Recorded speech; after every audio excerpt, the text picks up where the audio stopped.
नमस्कार। मैं शौर्य परमार आपको कवि अजय अंजाम द्वारा लिखित एक कविता के माध्यम से हल्दी घाटी के युद्ध और उसमें विशेषतः इतिहास के सबसे वीर और स्वामी भक्त अश्व चेतक के योगदान के बारे में बताने का प्रयास करूंगा। भारत की माटी का बंधन अनेक बार चंदन समान मस्तक से लगाता हूं। चेतक के सवार महाराणा प्रताप को श्रद्धा की शौर्य शब्द संविधा चढ़ाता हूं। कविता प्रारंभ करता हूं।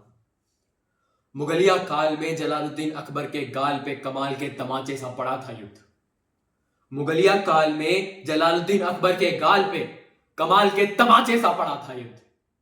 राजा मेवाड़ के प्रताप महाराणा, उनके माथे पर सोने के मुकुट सा लड़ा था युद्ध। हल्दी की घाटी में, वीर पर पाटी में, मेवाड़ की माटी में मौत सा अड़ा था युद्ध। दूजे युद्ध, अन्य युद्ध घोड़े पर सवार लड़े थे शेर। यहां शेर पर सवार बब्बर शेर ने लड़ा था युद्ध। शेर पर सवार बब्बर शेर ने लड़ा था युद्ध। मुगलों के राजा अकबर ने षड्यंत्र रचा आघाती था, लेकिन प्रताप का भी तेवर तेजाबी था, प्रतिघाती था। अकबर ने राजा मान सिंह को सेनापति बनवाया था। राजपूती सेना के विरुद्ध राजपूतों को भड़काया था। रणक्षेत्र बनी हल्दी घाटी, शतुरंग शत्रुअनी अड़ी हुई। उसके विरुद्ध थी राणा की बलिदानी सेना खड़ी हुई। सिर कटकर गिर जाते थे पर लोथे ही अड़ती रहती थी, और कहीं विलक धड़ से होकर बस बाजू लड़ती रहती थी। जिसको भमोड़ देता चेतक उसका बख्तर कट जाता था, जिसको भाला घुस जाता गुब्बारे सा पड़ जाता था। वह नीले घोड़े का सवार तूफान दिखाई देता था। जिस ओर निकल जाता चेतक शमशान दिखाई देता था। टप टप टपाक पंजाब सुनाई देती थी। चेतक दिखता थोड़ी न था, बस टाप सुनाई देती थी।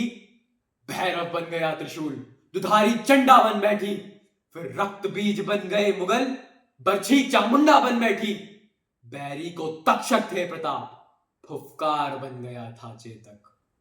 थी सूखी घास मुगल सेना, अंगार बन गया था चेतक। अरे मुगलों की अभिमानी घुरकी पल में पुकार हो जाती थी। जब तक वे अल्लाह कहते थे तलवार पार हो जाती थी। बैरी के सर पर था चेतक, हाथी के सर पर था चेतक, आंखों के आगे था चेतक, छाती के भीतर था चेतक। चेतक पानी पर दौड़ रहा, चेतक चलता अंगारों पे। वाणी में चेतक डोल रहा, चेतक घुस गया विचारों में। मेवाड़ की हार के रास्ते में खुद का तन रोड़ा बना दिया। चेतक योद्धा बन गया, मुगलों को घोड़ा बना दिया, मुगलों को घोड़ा बना दिया। था तभी अचानक मान सिंह हाथी पे सवार नजर आया।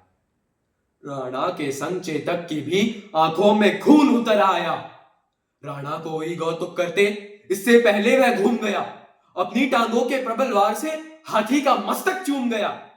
आघात अश्व का भारी था, सहकर हाथी लड़खड़ा उठा। इतने में राणा का भाला विद्युत सा गड़गड़ा उठा। राणा बोले, गद्दार ठहर जा, पूर्ण हुए सब पाप तुम्हारे लगते हैं। तू भूल गया रण कौशल में हम बाप तुम्हारे लगते हैं।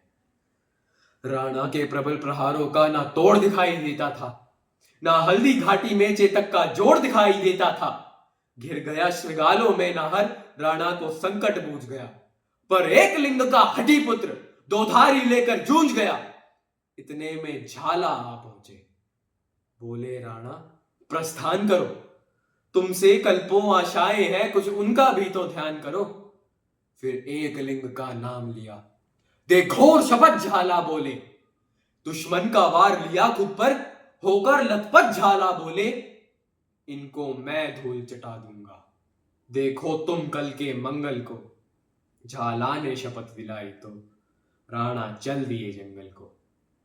बढ़ते बढ़ते राणा मग में 21 गज का नाला आया। चेतक का तन था लस्त पस्त, लेकिन जैसे था ज्वाला आया। अपनी पूरी ताकत समेत चेतक फलांग लगा बैठा। राणा की रक्षा करने को अंतिम छलांग लगा बैठा।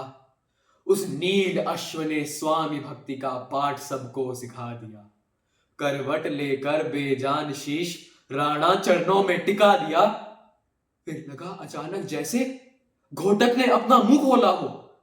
जाते जाते शहीद चेतक ने बस इतना बोला हो, मालिक,